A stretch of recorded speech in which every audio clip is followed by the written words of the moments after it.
Saya nggak yakin ya, itu dari para mahasiswa atau para pemuda. Ini pasti ada dalangnya. Dalang ini tidak bertanggung jawab sama sekali. Jadi kalau sudah begitu, kita harus sangat-sangat waspada. Presiden itu selalu membela rakyat kecil. Banyak sekarang ini yang kemarin demo itu belum baca hasil Omnibus Law itu. Dan banyak hoax. Berarti ada yang ingin menciptakan kekacauan. Perusahaan itu gampang dia pindah. Pabrik-pabrik sudah diasuransi. Jadi kalau mau mogok, mau dibakar, mau diduduki, si pengusaha tinggalkan aja pabriknya. Sudah diasuransi kok, mana dia mungkin untung. Pabriknya aja disuruh bakar atau suruh apa, dia pindah. Modalnya pindah, transfer pakai digital, modalnya sudah pindah ke Vietnam, pindah ke Kamboja, pindah ke Thailand, pindah ke India, pindah ke Bangladesh. Jadi sekarang ini tidak hanya pengusaha asing, pengusaha Indonesia pun pindah. Saya dituduh, difitnah, menunggangi, menggerakkan gerakan unjuk rasa besar. Saya dituduh seperti itu, tidak baik. Saya menjadi korban. Teman-temanku sekalian semuanya, hari ini saya sebagai pimpinan Partai Demokrat Daerah Istimewa Yogyakarta, anggota DPRD kami bawa semuanya. Dari Kabupaten Bantul, dari Kota Jogja, dan dari Gunung Kidul kami kumpulkan anggota Dewan kami, berjuang bersama rakyat.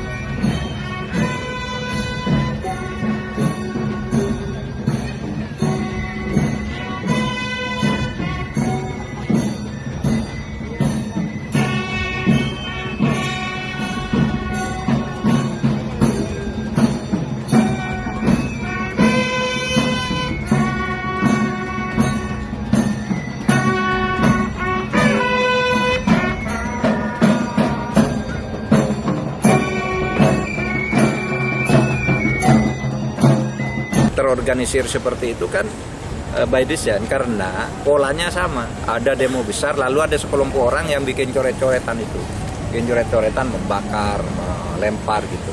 Di semua kota polanya sama. Berarti ada satu desain yang terorganisir di luar kegiatan demo-demo. Nama saya Guntur, pekerjaan saya wira swasta. Saya bukan mahasiswa dari Universitas Semilang.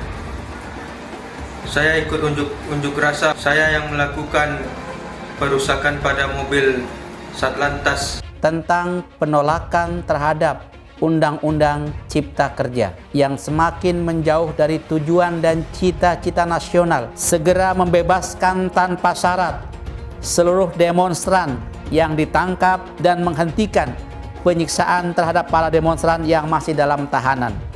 Meminta kepada Presiden untuk menyatakan diri mundur atau berhenti sebagai presiden karena ketidakmampuan dan tidak kompeten dalam menjalankan roda pemerintah.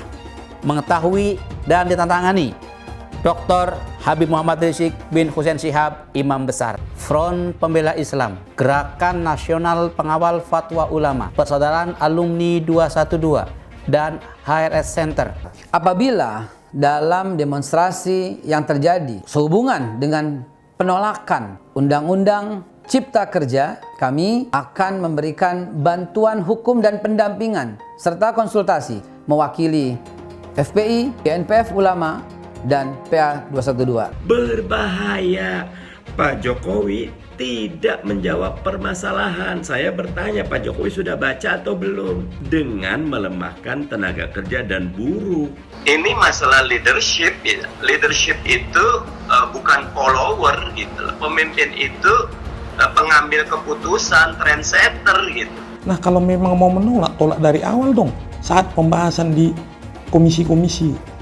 Jadi kalau menolak di ujung, itu namanya pencitraan untuk meraih simpatimu supaya kau pilih mereka nanti di pemilu.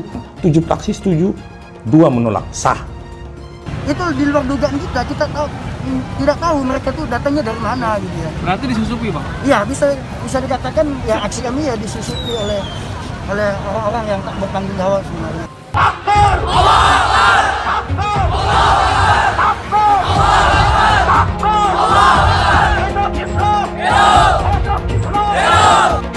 Organisasi bajingan. Tulis saja bajingan, ragu-ragu. Gus Dur ngelihat dari mana? Ya. Gus Dur itu buta, matanya buta hatinya. Assalamualaikum warahmatullahi wabarakatuh. sekalian yang seperjuangan, kawan-kawan buruh, kawan-kawan petani. Dan itu by design gitu. Kenapa saya mengatakan itu? Tapi ada sekelompok orang yang tidak mau pergi. Kita nggak mengenal dia siapa. Jadi itu by design, saya yakin. Saya ingin kita pidana, kita tuntut gitu. Karena ini by design gitu. Bukan kepentingan buruh. Ya kita tahu lah. Saya kira Anda pun mengatakan Mas Mbak tahu kelompok itu. Itu aja. Karena memang dia memang bukan dari Jogja. Bukan penduduk Jogja gitu.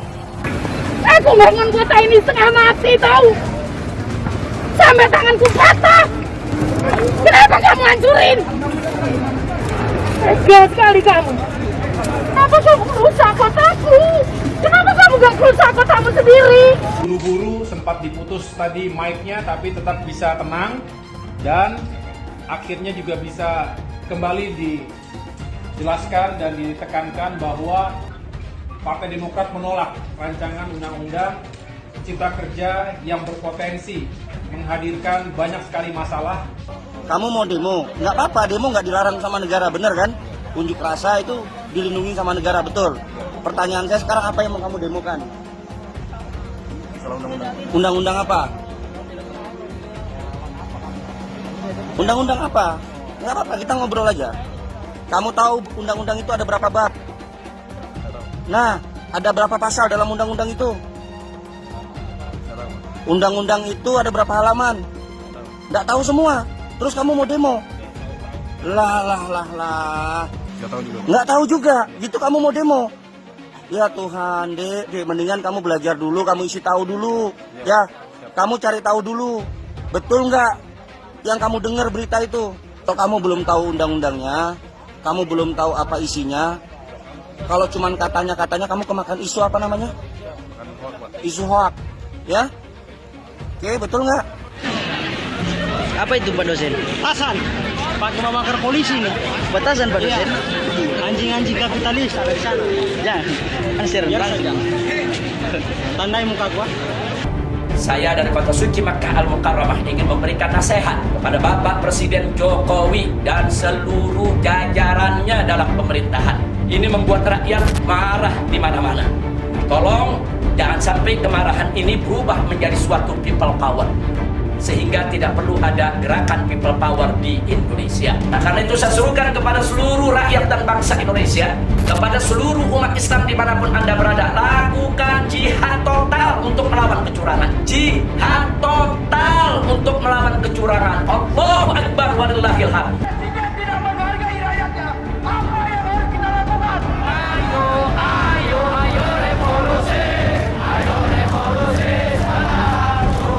Saya melihat adanya unjuk rasa penolakan Undang-Undang Cipta Kerja yang pada dasarnya dilatar belakangi oleh disinformasi mengenai substansi dari undang-undang ini dan hoax di media sosial.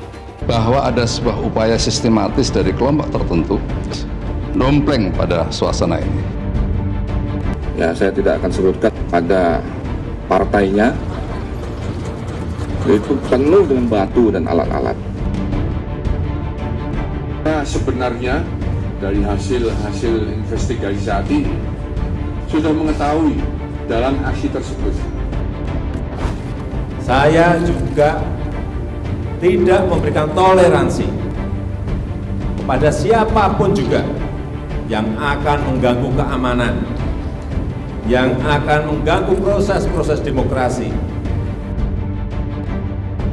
dan yang mengganggu persatuan negara yang amat kita cintai ini. Penjajahan ekonomi asing makin sempurna. Setelah Undang-Undang Omnibus disahkan, saya dapat menyimpulkan bahwa cengkeraman ekonomi asing di negara kita makin kokoh, dan di masa-masa mendatang, baik rezim dan rakyat, kita semua akan jadi bangsa kacung. Saya berharap rezim Jokowi jangan sampai seperti yang disindir Al-Quran. Pak Jokowi cabut segera undang-undang yang berbahaya itu. Yang kami nggak setuju mengurangi perlindungan terhadap hak-hak buruh yang paling dasar. Suasana kebatinan semua buruh itu dikhianati oleh DPR. Dengan segala hormat, kami menyampaikan pada DPR RI, mudah-mudahan DPR RI bisa menyampaikan pada pemerintah, dan pemerintah memahami. Kami Serikat Pekerja Serikat Buruh setuju RUU Cipta Kerja, kami mengapresiasi. Bagi kami, DPR sudah bekerja, menampung aspirasi rakyat. Ya, maka kami, fraksi Demokrat menyatakan walk out. Rancangan Undang-Undang Cipta Kerja. Kami mengamati ada banyak hal yang luar biasa, anggap sebagai bentuk kesungguhan pemerintah. Mewakili Partai Demokrat mendukung sepenuhnya. Setiap warga negara memiliki hak untuk menyampaikan pendapatnya. Betul, Pak. Bahwa apa yang menjadi aspirasi tadi, apa yang tadi diungkapkan, besok kita akan sampaikan dan kita akan teruskan seluruh aspirasi itu. Terima kasih Pak. Pemerintah akan bersikap tegas dan melakukan proses hukum terhadap semua pelaku dan aktor yang menunggangi. Sebetulnya pemerintah tahu siapa mereka yang menggerakkan demo itu. Jadi kita tahu siapa yang menggerakkan, kita tahu siapa sponsornya, tahu siapa yang membiayainya. Tokoh-tokoh intelektual ini mereka adalah di balik layar. Pemerintah kita begitu tergesa-gesa, begitu ugal-ugalan melahirkan satu regulasi, yaitu regulasi RUU Cipta Kerja, membuat rakyat hari ini dalam bahaya gitu ya. Ini pemerintah pura-pura dalam perahu, pura-pura tidak tahu bahwa pengesahan Undang-Undang Cipta Kerja ini menjebak buruh dan mahasiswa turun ke jalan. Yang ngajak siapa? Nggak ada yang ngajak, Pak. Oh, tadi demo apa? Demo apa ya, lupa. Oh, lupa? Oh. Apa? Pokoknya tentang RUU lah, Pak. Oh, tentang RUU. Kamu ngerti yang di demo apa gitu? Nggak tahu. Oh, nggak tahu. Menolak Omnibus Law. Kok katanya sih? Iya. Apa yang memberatkan tuh apa? Yang memberatkan apa? Nggak tahu. Katanya misalkan rakyat Buruh gitu ya? Iya. Tapi tetap lebih mendukung ke korporat gitu. Pasal yang lebih memberatkan apa sih? Yang merugikan buruh apa? Saya nggak tahu juga sih. Nggak tahu juga. Apa yang dianggap merugikan buruh sehingga aksi protes dilakukan? Yang pertama soal ada dalam beberapa klaster soal cipta lapangan kerja itu soal, adapun soal pengaturan jam kerja sama apa lagi? Karena ini adalah kota kita. Karena ini adalah kota kita. Jangan sampai kota kita disusupi oleh orang yang tidak bertanggung jawab untuk membuat kota kita menjadi rusuh. Untuk membuat kota kita menjadi rusak. Dalam situasi seperti ini, jangan ada yang berpolemik. Jangan ada yang membuat kegaduhan-kegaduhan. Saya paham masih banyak tantangan, namun tidak sedikit yang telah kita kerjakan. Adalah demo-demo tadi, itu pasti menimbulkan klaster baru. Apa yang kita buat itu, perilaku kita yang tidak sesuai dengan protokol kesehatan, itu akan menimbulkan pasti kematian buat orang lain. Jadi Anda secara langsung tidak langsung, sebenarnya membuat orang lain menderita akibat daripada inisiatif-inisiatif Anda dalam keadaan seperti sekarang ini. Ya Presiden kurang apa ketemu juga sama pimpinan buruh itu? Apakah pemimpinnya itu bertanggung jawab kalau buruh itu nanti tidak kerja gara-gara perusahaannya bangkrut? Tanya dirimu yang hatimu yang paling dalam. Anda bertanggung jawab juga terjadi klaster-klaster baru dari COVID-19. Kalau itu nanti menimbulkan orang lain meninggal, padahal Anda menikmatin rumahmu hebat, kau dapat hidup hebat. Kan nggak adil juga. Jadi saya pikir dua hal ini saya himbau kepada tadi ketua buruh tadi. Pikir jernih.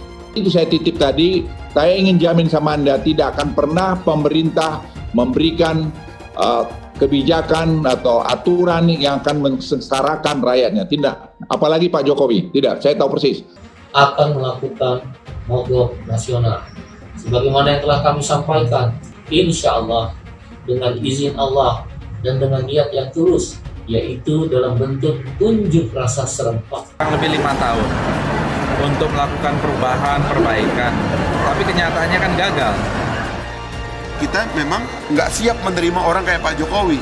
Karena kok tampangnya itu nggak kuat gitu loh. Jokowi ini kelihatan kerakyatan, tapi mazhab ekonominya itu liberal. Wajahnya kerakyatan, tapi isinya tuh sangat liberal, kapitalistik. Jokowi itu tidak pernah berpidato kepada rakyat Indonesia yang menyatukan rakyat. Pak Jokowi gagal di dalam menciptakan clean government. Pak Ali kan harus tahu, presiden kita ini kan juga nggak berpengalaman amat. Ini adalah kegagalan dari pemerintahan Joko Widodo. Itu nyata sekali saya kira. Sekarang ini Pak Jokowi dan Pak Ma'ruf bahwa kemenangan mereka itu cacat secara hukum. Politisi yang sangat gampang berubah. Dia tahu bahwa bagaimana Pak Harto hanya hitungan hari dia bisa berbelok menjadi melawan Pak Harto dan rakyat semakin berat ekonominya sehingga terjadi kekeringan keuangan. Jadi kayak petinju kita udah kebanyakan utang, dikena jab gagal bayar. Ya terjadi sesuatu yang kita tidak bisa harapkan. Soal sosial, akhirnya Soeharto jatuh. Itu saya menilai pertahanan Indonesia terlalu lemah. Jauh dari yang diharapkan. Jadi bukan saya tidak percaya. Saya ini TNI Pak. Saya pertaruhkan nyawa di TNI. Saya lebih TNI dari banyak TNI. Yang penting, dalam situasi seperti ini, jangan ada yang berpolemik. Dan jangan ada yang membuat kegaduhan-kegaduhan. Lah kok minta seperti Pak Jokowi mundur, Pak Jokowi tidak berhasil. Mengapa saya sebut beliau ya? Itu presiden kita. Kenapa kita dijelekan? Karena sampai hari ini suara kita sebagai partai di Indonesia ini tertinggi terus. Hai teman-teman, saya mau memperlihatkan transaksi saya hari ini lakukan trading di eToro. Ini bukti transaksi saya untung $4.500 US, itu sekitar 68 juta rupiah. Semua keuntungan bisa saya dapatkan dengan fasilitas copy trading di eToro. Kalau saya bisa, kalian juga bisa guys. Oke, itu yang mau saya tunjukkan. Like video ini sekarang juga dan gunakan link di kolom deskripsi, maka kalian berhak dapat bonus kalian. Promo ini ada masa waktunya, jadi jangan ketinggalan. Bukan cuma itu saja, transaksi tidak dikenakan fee, baik itu investasi saham, trading forex, komoditas, bitcoin, dan lainnya. Kalian bisa melakukan transaksi berapa kali pun atau unlimited trading.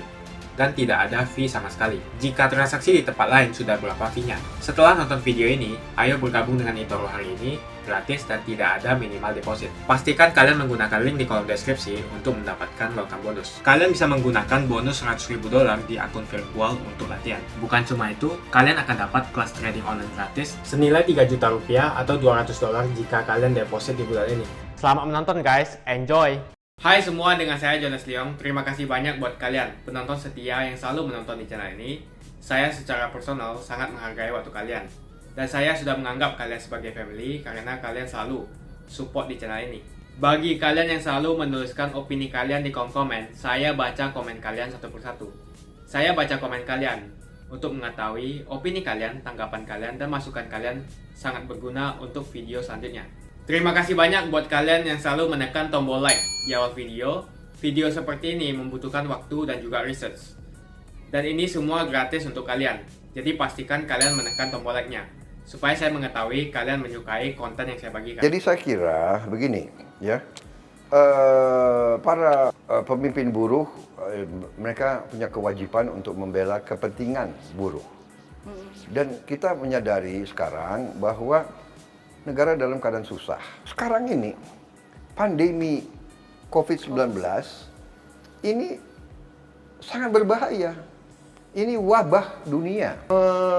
Katakanlah menggoncangkan ekonomi dunia. PHK itu di mana-mana seluruh dunia. Jadi saya paham bahwa buruh merasa paling terkena dan mereka korban daripada ini semua. Dan untuk mengatasi ini dicarilah semua upaya dan kiat untuk mengurangi hambatan-hambatan yang bisa membuat lambat kebangkitan ekonomi. Dengan COVID-19 ini, kemudian perusahaan-perusahaan jasa lainnya, jasa angkutan, kemudian permintaan juga turun, secara lain sangat parah. Tapi memang buruh itu korban. Dan kita memahami ini, ya kan? Jadi ini kadang-kadang suatu dilema, ya kan? Katakanlah buah si malakama. Kita mau bantu buruh sekarang dan semua yang sulit tidak hanya buruh. Ada orang yang tidak di pabrik kerja, dia kerja seharian, tukang gunting rambut. Covid orang takut, banyak yang nggak belanja. Mereka bagaimana seharian? Siapa yang melindungi mereka? Semua terkena. Presiden itu selalu membela rakyat kecil. Jadi kalau kita lihat stimulus semua itu kan maksudnya itu. Kita mengakui, Presiden juga marah, beberapa pejabat dan beberapa birokrat tidak tanggap bahwa ini keadaan darurat. Banyak sekarang ini yang kemarin demo itu belum baca hasil Omnibus Law itu. Dan banyak hoax di mana-mana. Seolah ini nggak ada, itu nggak ada, dikurangi. Dan saya ingin memberi peringatan, hoax ini berarti ada yang ingin menciptakan kekacauan. Saya punya suatu keyakinan ini justru berasal dari luar negeri. Ada kekuatan-kekuatan asing, ada negara-negara tertentu di yang tidak pernah suka Indonesia aman dan maju. Kadang-kadang tokoh-tokoh kita lihat benar, dia yakin dia benar, dan tapi dia lakukan sesuatu, dia tidak sadar sebetulnya ini permainan orang lain. Dan kita selalu, saya tadi katakan dari ratusan tahun yang lalu, selalu diadu domba. Jadi banyak sekali yang mau disederhanakan, birokrasi dipangkas supaya timbul pertumbuhan. Kita paham, saya paham kesulitan buruh. Saya dari dulu berjuang untuk buruh, ya. Gerindra itu partai selalu membela buruh. Tanya ada semua pemimpinnya. Tuntutan buruh 80% sudah diakomodasi di dalam Omnibus Law ini, Undang-Undang Cipta Kerja ini. 80%. Kita tidak bisa 100%. Ya. Namanya politik negara. Kadang-kadang kita harus mengerti, kita ada kebutuhan ini, kebutuhan itu, ada keperluan. Kita butuh investasi dari mana-mana. Kita harus tahu di zaman sekarang, di era global ini, perusahaan itu gampang dia pindah. Pabrik-pabrik sudah diasuransi. Jadi kalau mau mogok, mau dibakar, mau diduduki, si pengusaha tinggalkan aja. Pabriknya sudah diasuransi kok. Mana dia mungkin untung. Pabriknya aja disuruh bakar atau suruh dia pindah. Modalnya pindah, transfer pakai digital, modalnya sudah pindah ke Vietnam, pindah ke Kamboja, pindah ke Thailand, pindah ke India, pindah ke Bangladesh. Jadi sekarang ini, saya tahu ini buah si malakama, dilema. Jadi pemimpin buruh ini dilema. Dia mau bela buruhnya, tapi kalau dia terlalu kencang, si pengusaha pindah. Tidak hanya pengusaha asing, pengusaha Indonesia pun pindah. Sekarang sudah ada pengusaha-pengusaha Indonesia yang ada di India, yang buka pabrik di Nigeria. Jadi ini dunia ini sudah semakin kecil. Modal itu cepat pindah. Nah ini yang harus disadari oleh teman-teman, kawan-kawan buruh. Jangan emosional, cepat marah, jangan mudah untuk mau bikin aksi massa sehingga munculnya adalah vandalisme, ya kan? Nah, kalau nanti ini yang dibakar untuk kepentingan rakyat dibakar. Jadi coba itu anak-anak itu pikirkan. Saya nggak yakin ya itu dari para mahasiswa atau para pemuda. Ini pasti ada dalangnya. Ini pasti anak asing juga yang dibiayai oleh asing. Nggak mungkin seorang patriot mau bakar milik rakyat. Kalau mau demo silakan. Demokrasi itu boleh demo, bawa ini jalan, bawa demo. Jadi kalau sudah begitu kita harus sangat-sangat waspada. Ya, jadi ini sikap saya. Dan 80% sudah tercapai. Ya kan 10% lagi, 20% lagi kan masih bisa diperjuangkan.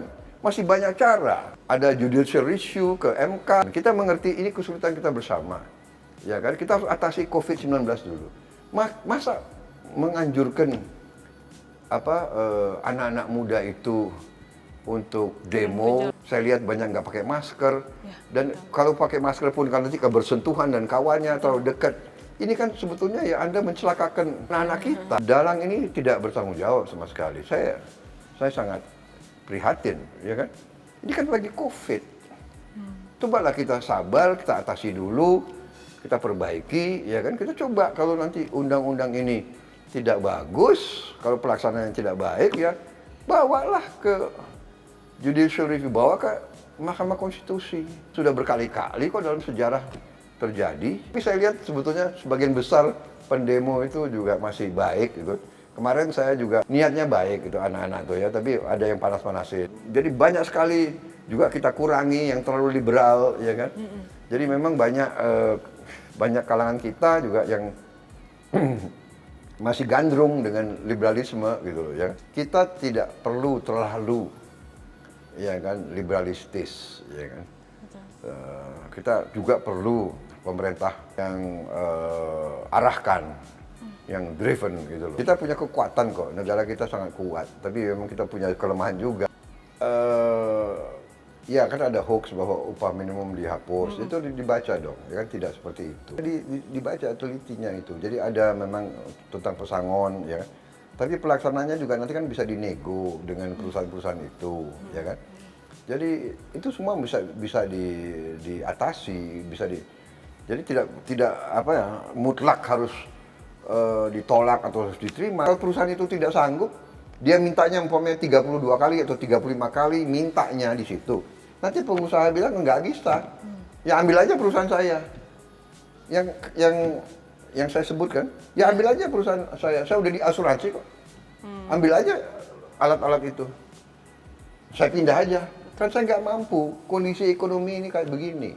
Akhirnya kan banyak juga ya. Oke lah, nggak sampai 32, nggak menerima berapa saja pesangon yang bisa dikasih. Nah ini yang kita maksud. Pemerintah itu sudah mau lindungi buruh, ya kan? Kita butuh dulu suatu iklim ya. Memang kita mengerti, tapi saya yakin pemerintah dan apalagi presiden yakin sedang mencari bentuk bagaimana kita beri bantuan langsung.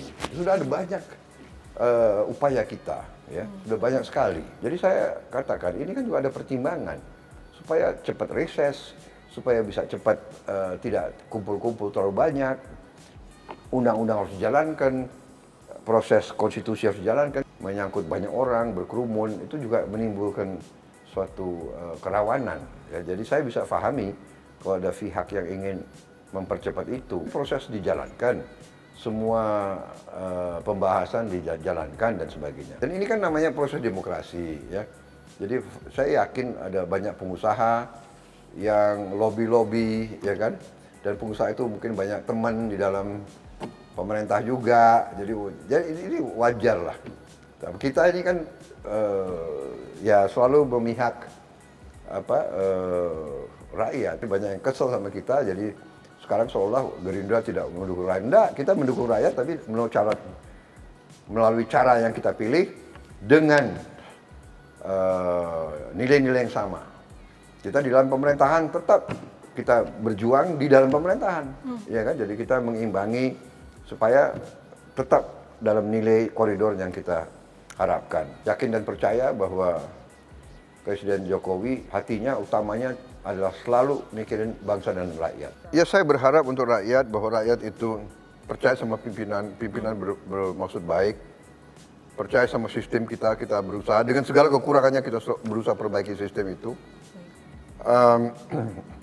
Saya optimis dan saya berharap kita waspada. Jangan mau diadu domba, dan percayalah ujungnya ini tangan-tangan dari luar kita. Nggak tahu saya, memang kalau saya ikuti ya kembali seperti yang saya alami pada tahun 2016 dulu. Saya dituduh, difitnah, menunggangi, menggerakkan, membiayai, sama dengan sekarang sebuah gerakan unjuk rasa besar. Waktu itu kalau tiba-tiba kemarin saya dituduh seperti itu, tidak baik kalau negeri kita makin subur fitnah, hoax, tuduhan-tuduhan tidak berdasar. Andai kata saya ini punya kemampuan menggerakkan gerakan massa yang begitu luas di tanah air kemarin, andai kata saya punya uang, dan tentu uangnya itu banyak dengan menggerakkan aksi-aksi seperti itu, saya juga nggak punya niat, tidak terpikir untuk melakukan sesuatu yang menurut saya tidak tepat saya lakukan. Dan begini, menfitnah itu kan sebenarnya menuduh seseorang, saya dalam hal ini, yang tidak mengandungi kebenaran. Saya menjadi korban. Kepada siapapun, untuk bersama-sama, untuk bekerja sama membangun negara ini, memajukan negara ini. Tetapi saya juga tidak memberikan toleransi kepada siapapun juga yang akan mengganggu keamanan, yang akan mengganggu proses-proses demokrasi, dan yang mengganggu persatuan negara yang amat kita cintai ini, terutama perusuh-perusuh. Kita tidak akan memberikan ruang untuk perusuh-perusuh yang akan merusak negara kita, akan merusak negara kesatuan Republik Indonesia.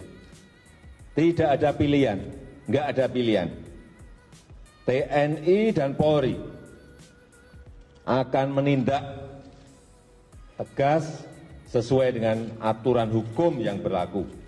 Teman-temanku sekalian semuanya, hari ini saya sebagai pimpinan Partai Demokrat Daerah Istimewa Yogyakarta, anggota DPRD kami bawa semuanya.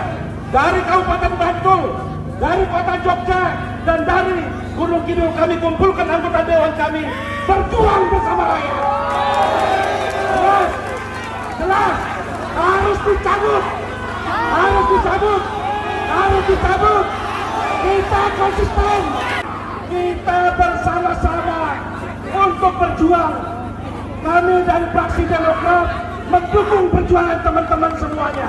Kami di DPR RI jelas menolak dengan tegas rancangan undang-undang tenaga kerja ini atau undang-undang kerja ini.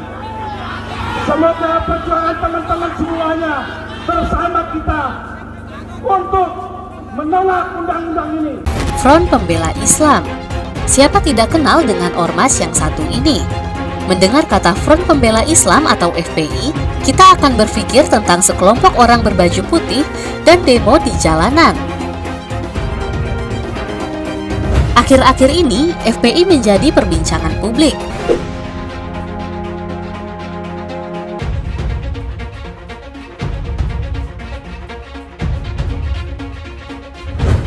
Belum lama ini, muncul sebuah petisi dengan tajuk Stop Izin FPI di laman change.org yang bertujuan agar izin tersebut tidak diperpanjang oleh pemerintah. Dalam petisi yang dimulai oleh Ira Bishir tersebut, dituliskan bahwa FPI merupakan organisasi radikal yang mendukung kekerasan dan mendukung Hizbut Tahrir Indonesia atau HTI yang telah dibubarkan oleh pemerintah. Partai Gerindra juga pernah meminta FPI untuk dibubarkan. Dalam berita yang dibuat di laman okezone.com, diketahui bahwa Partai Besutan Prabowo itu mendesak pemerintah yang saat itu dipimpin oleh SBY untuk segera membubarkan FPI.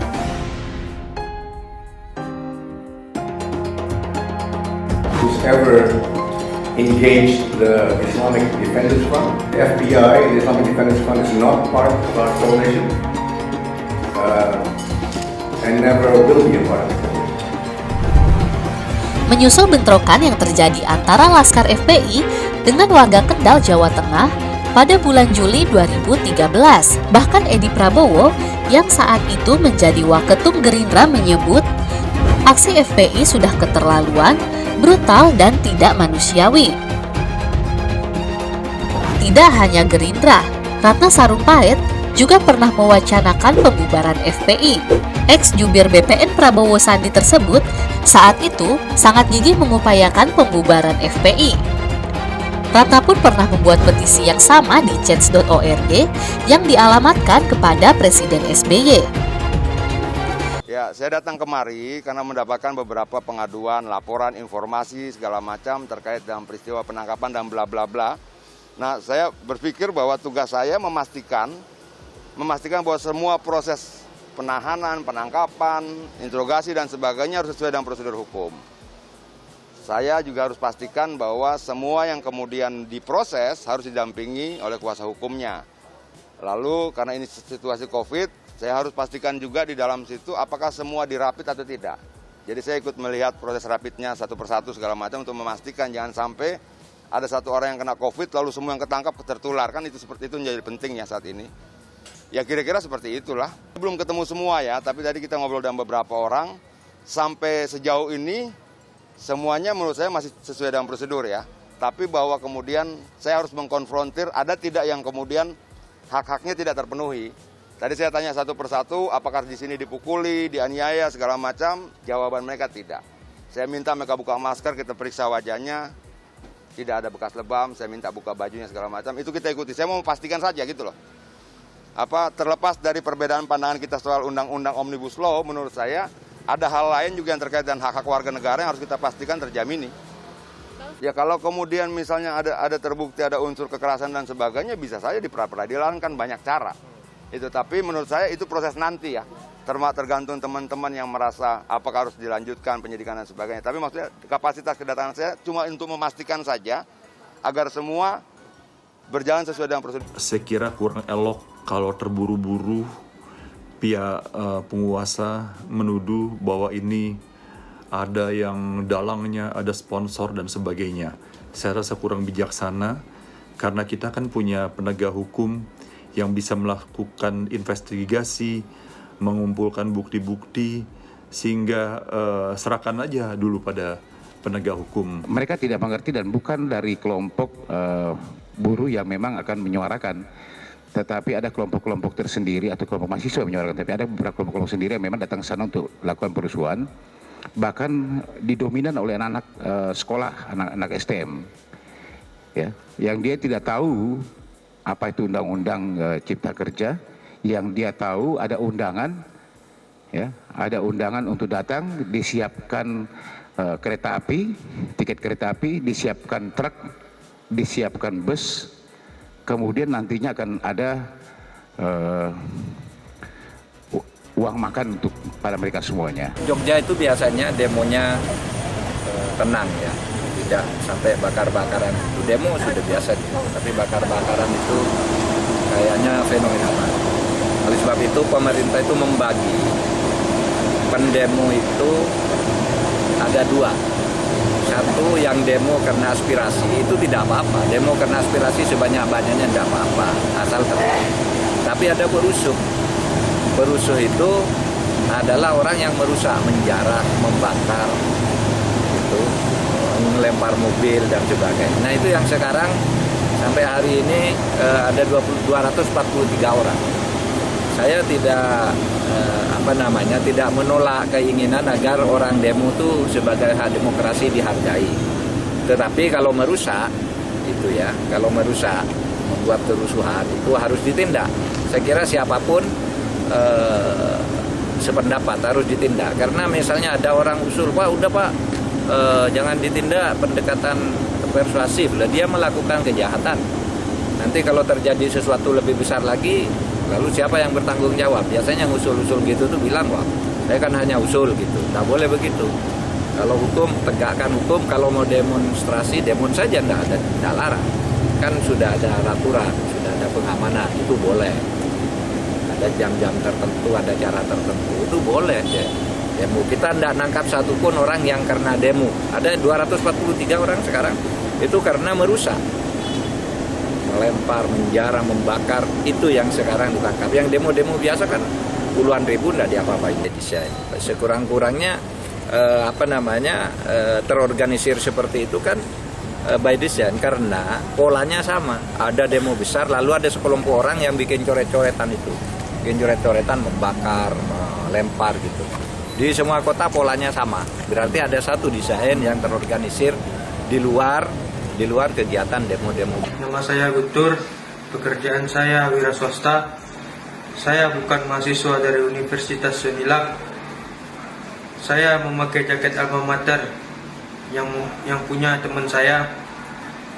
Saya ikut unjuk rasa pada hari Kamis tanggal 8 Oktober di gedung DPRD Provinsi Riau. Saya yang melakukan perusakan pada mobil Satlantas di depan Hotel Jokro. Saya minta maaf sebesar-besarnya kepada Universitas. Assalamualaikum warahmatullahi wabarakatuh.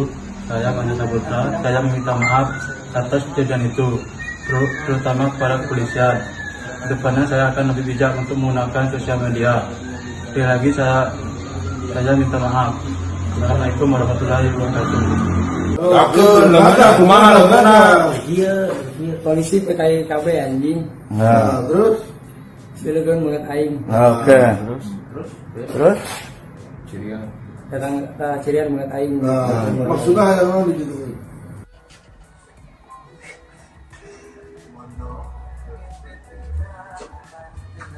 Mantan Kepala BIN Hendro Priyono memperingatkan Rizik, Yusuf Martak, dan sejumlah WNI keturunan Arab agar tidak menjadi provokator seruan makar. Sehingga, dia merasa perlu memberi peringatan untuk tidak memprovokasi revolusi sampai turun ke jalan, mengeluarkan pernyataan-pernyataan yang memprovokasi masyarakat melakukan gerakan politik turun ke jalanan yang bersifat inkonstitusional. Tapi saat ini merupakan saat yang sangat tepat. Kalau kita dicurangi, maka people power adalah solusinya. Masyarakat keturunan Arab, warga negara Indonesia, jangan memprovok untuk melakukan politik jalanan, ngajak pawai, apapun namanya. Kami sangat menyayangkan, karena itu bukan harapan kami sebenarnya, bukan harapan mahasiswa.